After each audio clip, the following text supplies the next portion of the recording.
Uma amizade com Deus. Áudio 11. Página 122. Como eu disse, é uma grande descrição de como realmente é. E agora, naturalmente, eu sei disso. Depois de minhas conversas com Deus, tudo isso se tornou claro.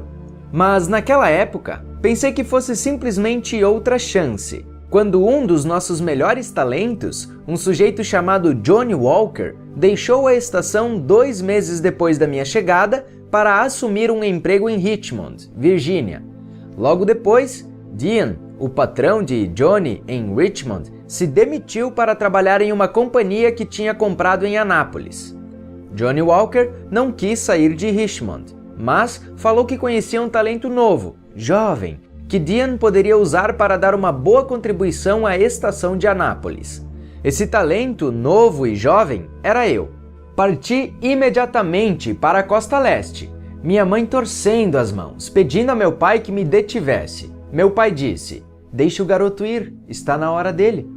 "Mas e se tudo isso for um engano?" perguntou minha mãe.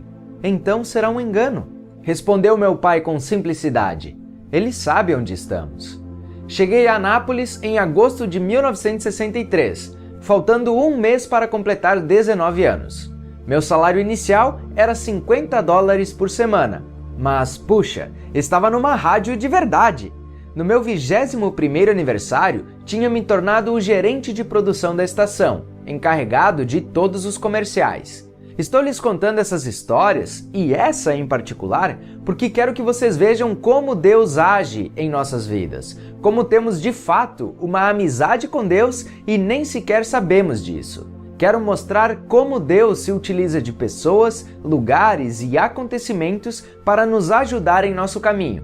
Ou melhor, como Ele nos permite ir, dando-nos o poder de criar para determinar a realidade de nossas vidas.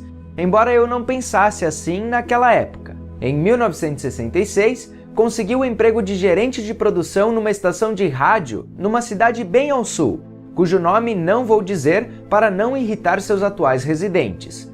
As coisas estão diferentes agora, mas em 1966 pensei que fosse um erro ter me transferido para lá. Não há erros no mundo de Deus era um conceito que eu ainda não tinha aprendido. Vejo agora que o que aconteceu era parte da minha educação, uma preparação para o trabalho maior que me cabia no mundo. O que me fez pensar que tenha sido um grande erro ter ido para lá foi o comportamento racial das pessoas. Estávamos em meados da década de 60 e a Lei de Direitos Civis tinha acabado de ser assinada pelo presidente Johnson. Tinha se tornado lei porque era necessária, assim como uma legislação para os crimes de ódio é necessária hoje. E em nenhum lugar essa necessidade era mais evidente do que em alguns redutos persistentes de preconceito em certas regiões do Sul. Eu estava precisamente numa delas e queria sair dali. Eu odiava aquilo. A primeira vez em que entrei num posto de gasolina, fiquei chocado ao ver pregado em cada bomba um cartaz de papelão que dizia: "Somente para brancos." Os negros adquiriam sua gasolina em uma bomba nos fundos. Restaurantes, bares, hotéis, teatros e estação de ônibus e outros lugares públicos também eram segregados. Vindo de Milwaukee, eu nunca tinha visto essas coisas. Não que Milwaukee ou qualquer outra cidade do norte fosse imune ao preconceito racial, mas eu nunca tinha sido confrontado com uma situação tão escandalosa. Nunca tinha vivido num lugar em que toda a sociedade concordava que era correto tratar um grupo de pessoas como cidadãos de segunda classe. As coisas foram de mal a pior. Eu tinha sido convidado para jantar na casa de alguns novos conhecidos e cometi o erro de perguntar sobre as atitudes raciais que tinha presenciado em toda a cidade. Pensei que meus anfitriões, um casal gentil e obviamente educado, pudesse me dar alguns esclarecimentos. Eles me deram os esclarecimentos, mas não do tipo que eu esperava. Mostrando toda a sua raiva e levando o copo de vinho para ser servido por um criado negro idoso chamado Thomas, meu anfitrião falou de forma contida, mostrando um sorriso forçado. "Bem, meu novo amigo, espero que não nos julgue tão duramente. Nós somos muito generosos com nossos pretos, sim. Sim, senhor, nós somos. Nós os tratamos como membros da família, não é assim, rapaz? Disse, virando-se para Thomas. Estremeci.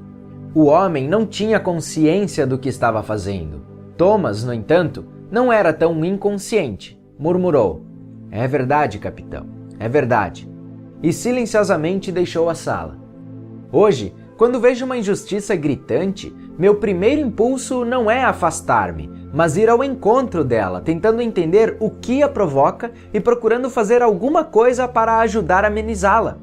Mas esses eram dias de imaturidade, quando meu coração estava decidindo sobre qual era a sua verdade e não agindo com base nela. Assim, eu simplesmente queria escapar, da pior maneira possível. Eu não tinha nenhuma tolerância com a intolerância. Não entendia aquele nível de preconceito, eu não entendia nada a respeito do que hoje chamaríamos de experiência negra. Eu simplesmente queria deixar tudo aquilo para trás. Implorei a Deus, tire-me daqui. Não podia imaginar, no entanto, como poderia sair daquele lugar imediatamente. O setor de rádio é muito especializado e conseguir empregos no mercado não é muito fácil. Eu tinha sorte de estar trabalhando em algum lugar. Naturalmente, não havia contado com a amizade de Deus. Naqueles dias, eu ainda pensava em Deus como alguém que às vezes atendia às orações, ignorava-as em outras e que me puniria severamente para sempre se eu morresse em estado de pecado. Hoje, eu sei que Deus atende às orações o tempo todo. E sei também que tudo o que pensamos, dizemos e fazemos é uma oração e provoca uma reação em Deus. Que bom amigo Ele é! Mas na década de 60 eu não entendia isso e, portanto, não esperava nenhum milagre. Imaginem minha surpresa quando o milagre aconteceu. Foi um telefonema, de repente, de alguém totalmente estranho. Um homem que se identificava como Tom Feldman me ligou. Você não me conhece. Quem me deu o seu nome foi Marvin Mervis, o dono da estação em que eu trabalhava, de Anápolis. Eu estou procurando um diretor de programação para a nossa estação de rádio em Baltimore. Marvin me disse que você tem talento. Você estaria interessado em vir até aqui para uma entrevista? Não podia acreditar no que estava ouvindo. Você está brincando? Eu gritei dentro da minha cabeça. Sim, acho que poderia ir, eu respondi. Há uma coisa, porém, que você deve saber, continuou ele. É uma estação de rádio de negros e para negros. Ah, sim, me lembro disso. Foi muita esperteza minha, não foi? Esperteza? Foi pura conivência. Porque quando fui contratado, surpresa, surpresa, pela web em Baltimore, vi de perto o que era o preconceito e como os negros experimentavam esse preconceito, mesmo numa sofisticada cidade grande. Aprendi muito também sobre o meu próprio sentido de honradez e sobre como tinha a falsa ideia de que nossas atitudes de moradores de cidade grande eram de algum modo melhores que a dos habitantes do interior do sul do país. Descobri que nossas atitudes raciais não eram de forma alguma melhores, mas tive de mergulhar profundamente na experiência negra para poder enxergar isso. Fora do Sul, nossos preconceitos eram simplesmente expressados de maneira diferente, principalmente com muito mais hipocrisia. Abri mão de muitos dos meus pensamentos falsos e arrogantes durante o período que passei naquela rádio e também aprendi muito e diretamente da fonte sobre a cultura negra. Trabalhar lado a lado com uma equipe negra e frequentar diariamente a comunidade negra me deu uma percepção que não teria conseguido de nenhuma outra forma. Quando aprendi o que tinha condições de aprender, Deus interferiu de novo, dando-me outra incrível chance de me preparar ainda mais para o trabalho que eu finalmente desempenharia no mundo. Espere, você naturalmente entende que era você que fazia tudo isso, não eu. Você realmente entende que eu não tenho nenhum plano para você, a não ser o plano que você estabelece para você mesmo? Sim, agora eu sei, mas naquela época o paradigma que me guiava sugeria que havia algo que Deus queria que eu fizesse e dava a entender que Deus controlava e causava as circunstâncias e os acontecimentos da minha vida. Bem, e agora, só para relembrarmos, quem controla e causa as circunstâncias da sua vida? Eu. E como você faz isso? Com tudo que eu penso, digo e faço. Muito bem. Isso precisava ficar claro aqui, para que ninguém tenha a impressão de que eu fui a causa de sua experiência. Mas agora há pouco você ficou rindo e dizendo o quanto tinha sido esperto ao me colocar numa estação de rádio só para negros. Eu fui esperto quando facilitei o que você queria que acontecesse. É assim que funciona a sua amizade com Deus. Primeiro você decide o que quer, depois eu faço acontecer o que você escolheu. Fui eu que decidi que queria trabalhar naquela estação de rádio só para negros? Não. Você decidiu que queria entender mais profundamente o que eram o preconceito racial e a honradez. Você decidiu isso num nível muito alto, no nível da alma. Tratava-se do processo de aprendizagem do seu eu. Tratava-se de fazer esse eu refletir sobre certas coisas. Tratava-se de levá-lo até a consciência. Seu subconsciente queria que você fugisse, que saísse dali. Mas você também desejava descobrir mais, no nível consciente, sobre as atitudes raciais e a intolerância, inclusive a sua própria. Você obedeceu a todos esses impulsos imediatamente. E você, como o meu melhor amigo, vai tornar possível que eu haja sempre assim? Sim. Colocarei em suas mãos os instrumentos com os quais você poderá modelar a experiência que escolher para poder chegar a níveis cada vez mais altos de consciência. Escolher ou não usar esses instrumentos vai depender de você. O que faria com que eu agisse de um modo ou de outro? Seu nível de consciência a respeito das razões do que está acontecendo em sua vida agora. Mais tarde, falaremos de níveis de consciência e de níveis dentro de níveis. Eu sempre tomei mais consciência das coisas depois que elas aconteceram. Agora, vejo claramente por que aconteceu o que vem em seguida, mas na ocasião eu estava maldizendo você. Isso é bastante comum. Eu sei, mas agora eu me sinto muito mal em relação a isso, porque vejo duas coisas que não via então. Primeiramente, vejo que o que aconteceu foi algo que eu provoquei. E em segundo lugar, vejo que foi realmente para o meu bem. Foi bom se considerarmos, mais uma vez, aonde você disse que queria chegar com a sua experiência. Sim, considerando aonde eu disse que queria chegar. Vejo agora que sempre quis ser professor, para promover uma tomada de consciência nas pessoas, e que estive me preparando para isso toda a minha vida. É uma grande verdade. Mas eu estava zangado com você por causa das coisas que eu mesmo criei. Não entendi que você estava simplesmente me dando as ferramentas, as pessoas, os lugares e os acontecimentos certos e perfeitos para me preparar para a experiência da escolha. Tudo bem, não se preocupe. Como eu disse, isso é comum. Agora você sabe. Então pare de se zangar com as coisas da vida, com qualquer coisa da vida. Olhe para tudo como se fosse perfeito. Você acha que posso? Você acha que pode? Eu acho que posso. Então você pode. Mas teria sido bom saber naquela época o que sei agora. Você sabe agora. Contente-se com isso. Meu pai costumava dizer: a velhice chega cedo, a sabedoria chega tarde demais. Eu me lembro. Você acha que eu segui isso muito à risca? O que é que você acha? Eu acho que sim, mas estou querendo me livrar disso agora. Muito bem.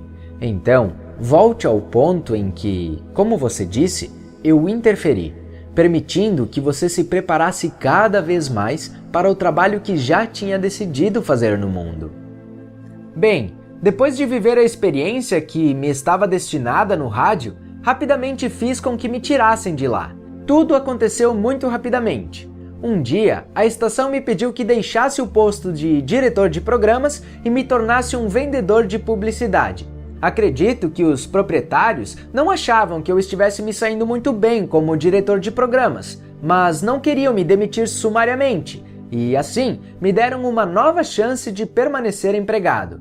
Não acho que exista um emprego mais duro do que o de vendedor de publicidade no rádio ou na televisão.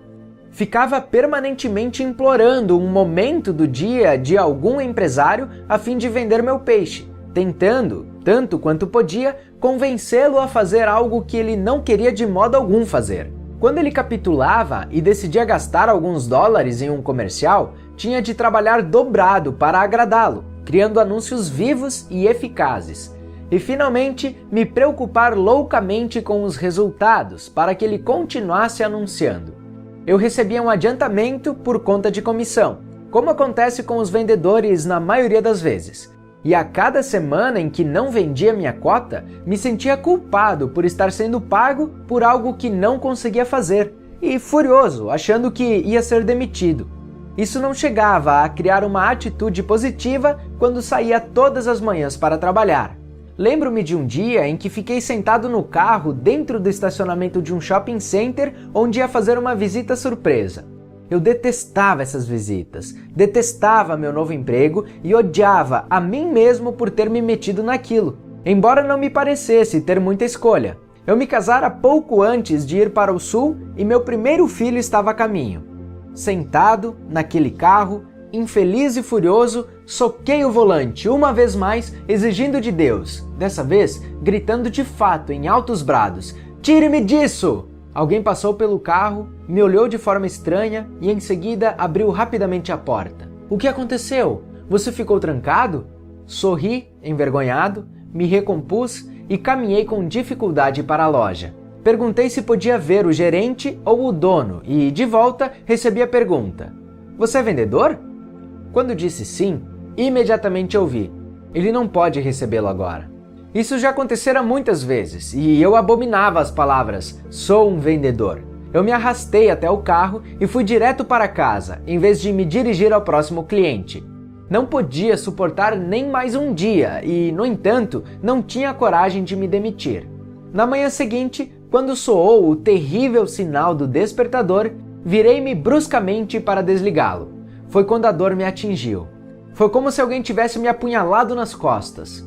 Não podia me mexer 1 centímetro sem entrar em agonia absoluta. E como não podia me mexer, o médico veio até minha casa. Quando o médico me examinou, constatou uma lesão num dos discos que me levaria de 8 a 12 semanas para ser curada, e durante esse tempo eu deveria ficar de pé o mínimo possível. Liguei para o meu chefe e contei-lhe o que estava acontecendo. Fui demitido no dia seguinte. "É uma pena", reconheceu Tom, "mas simplesmente não podemos continuar lhe pagando um adiantamento sobre comissões futuras durante 3 meses. Você levaria 1 ano para pagar isso de volta. É uma grande perda, mas vamos ter de deixá-lo ir." Repeti, grande perda. Mal podia conter o sorriso. Tinha ganho um motivo legítimo para deixar o meu emprego. Era um mundo cruel, mas assim é o destino às vezes. Aquela era a minha visão de mundo, o mito com o qual tinha crescido. Nunca me ocorrera que eu tinha criado tudo aquilo, que o mundo cruel era um mundo que eu construíra. Essa compreensão veio muito mais tarde. Depois de 5 semanas, já me sentia muito melhor. Surpresa, surpresa! E o médico permitiu que eu saísse de casa ocasionalmente. Foi bem na hora. Estávamos vivendo precariamente do salário de minha mulher como fisioterapeuta, e era evidente que eu precisava conseguir algum modo de ganhar a vida. Mas o que eu podia fazer? Não havia empregos no rádio em Baltimore ou na velha Anápolis. Eu nunca tinha feito nada além disso. Naturalmente, havia aquela pequena participação como redator do semanário do colégio em Milwaukee. Mas não me parecia uma credencial suficiente para obter um emprego no jornal. Uma vez mais, porém, fui lembrado de como Deus age como nosso melhor amigo, dando-nos apoio para chegar aonde dizemos que queremos ir, dando-nos as ferramentas necessárias para criar as experiências que nos levarão a uma consciência cada vez maior e, finalmente, preparando-nos para expressar quem realmente sou. Correndo todos os riscos, fui ao escritório do The Evening Capital, o jornal diário de Anápolis. Pedi para ver Jay Jackson, então gerente editorial, e, ao contrário do que acontecera com Larry LaRue, implorei-lhe o emprego. Felizmente, eu não era completamente desconhecido de Jay, pois meus dias na rádio de Anápolis tinham me dado alguma notoriedade. Contei-lhe que tinha perdido meu emprego em Baltimore por problemas de saúde. Dei um jeito de dizer que minha mulher estava grávida e disparei. "Mr. Jackson, a verdade é que preciso trabalhar. Qualquer tipo de trabalho serve. Posso lavar o chão, tirar cópias, qualquer coisa. Jay ouviu silenciosamente, sentado atrás de sua mesa. Quando terminei, não disse nada. Imaginei que ele estivesse tentando pensar em como sair daquela situação. Em vez disso, ele finalmente perguntou: "Você sabe escrever?" Eu escrevia para o jornal do colégio e estudei um pouco de jornalismo na universidade. Eu respondi cheio de esperança. Acho que consigo juntar algumas frases. Depois de outra pausa, Jay disse: "Muito bem, pode começar amanhã. Vou colocá-lo na sala de redação. Você vai ficar redigindo obituários, notícias das igrejas e notas dos clubes. Nada que você consiga estragar demais. Vou ler tudo que você escrever. Vamos ver como você se sai durante umas 2 semanas. Se não der resultado, não terá havido nenhum prejuízo e você terá ganho alguns dólares. Se você me mostrar alguma coisa de que eu goste, ganhamos um redator. Por acaso, temos um homem a menos nesse momento." Surpresa, surpresa! Nada pôde, mais rapidamente, desenvolver uma educação liberal do que ser repórter de um jornal, principalmente no principal jornal de uma cidade pequena, porque se cobre tudo. Tudo! Um dia você entrevista o governador, no outro faz a apresentação do novo técnico da liga. Veja a harmonia que há em tudo isso. Veja a beleza da concepção. Eu sempre tinha querido ser um comunicador do amor de Deus. No princípio eu ficava confuso e, mais tarde, descontente com os ensinamentos a respeito de um Deus do medo. Sabia que o Deus verdadeiro não podia ser assim e ansiava por levar as pessoas à consciência do que sentia profundamente. Em algum nível, devo ter sabido que estava destinado a fazer isso e também o que seria necessário para fazê-lo. Uma parte de mim, minha alma, deve ter sabido que eu estaria lidando com pessoas de todos os meios e com todo tipo de experiência e interagindo com elas de maneira muito pessoal. Fazer isso exige técnicas de comunicação altamente desenvolvidas e um intenso contato com pessoas de diferentes culturas e posições sociais. Não me surpreende agora que eu tenha passado os meus primeiros anos de trabalho aperfeiçoando exatamente essas técnicas. Primeiro no rádio, quando me mudei para o sul, onde tive contato com comportamentos raciais que me eram estranhos. Depois, indo trabalhar num ambiente em que pude entender esse preconceito de dentro para fora. E finalmente, criando um problema de saúde que me permitiu começar uma nova carreira pesquisando tudo, dos horríveis registros policiais às razões do comportamento do novo pastor presbiteriano da cidade. Quando estava vivendo esses momentos, chamava alguns deles de sorte e outros de azar. Mas hoje, da posição privilegiada em que estou, vejo que eram todos parte do mesmo processo, o processo da vida e o meu próprio, me transformando. Aprendi a não julgar nem condenar, mas a aceitar com serenidade de espírito as experiências da vida, sabendo que todas as coisas acontecem de maneira perfeita, no tempo perfeito. Não sei quando, durante o meu primeiro mês no jornal, fui oficialmente contratado. Eu estava ocupado demais escrevendo sobre os assuntos mais diversos. Numa manhã, encontrei um bilhete sobre a minha mesa, manuscrito em traços seguros com tinta vermelha. Peço-lhe aceitar um aumento de $50 por semana. Jay. Eu tinha um trabalho fixo. Todos na sala de redação se viraram para me olhar quando gritei alto: "Maravilha!" Alguns dos mais antigos sorriram. Devem ter adivinhado, ou talvez já lhes tivessem dito. Eu era um deles. Eu me lembrava agora do quanto gostava de escrever para jornais nos tempos da escola. E agora, aqui estava eu, numa verdadeira sala de redação, com o barulho de máquinas, sim, máquinas de escrever manuais, o cheiro de tinta e de papel de imprensa por toda parte. 5 meses após ter começado, tive a chance do meu primeiro furo, entrevistando o prefeito, o que logo produziu a minha primeira matéria assinada na primeira página. Que experiência excitante e agradável! Acho que só um repórter de jornal pode entender o que eu estava sentindo. Um estado de alegria permanente. Nada desde então superou esse sentimento, a não ser o momento em que, pela primeira vez, vi meu nome na capa de um livro. Tenho alguns amigos que me aconselharam a não mencionar isso nessas páginas. Eles acham que, se eu confessar que vibrei ao ver o meu nome impresso na lombada de um livro publicado, as pessoas irão me menosprezar, invalidando as mensagens que transmito. Talvez se espere que eu finja não dar muita importância a isso, que dê a impressão de estar acima dessas coisas, porque, como mensageiro espiritual, eu deveria estar. Mas não acredito que eu não possa estar feliz com o que estou fazendo, ou cheio de emoção por tudo estar indo tão bem. Parece-me que a iluminação espiritual não é medida pelo quanto somos ou não afetados pelas recompensas do ego, mas pelo quanto dependemos delas para nossa paz e felicidade. O ego em si não é mau. Fazemos bem em ficar atentos para um ego que nos controla, mas devemos acolhê-lo quando nos estimula. Na vida, estamos permanentemente nos impelindo para a próxima grande conquista. O ego é um presente que Deus nos dá, assim como tudo mais. Tudo o que Deus nos deu é um tesouro, mas vai depender da maneira como utilizamos o que recebemos para que isto se revele em nossa experiência. O ego, assim como o dinheiro, ganhou má reputação e foi muito combatido. Não é o ego, o dinheiro, o poder ou o prazer sexual desenfreado que são maus.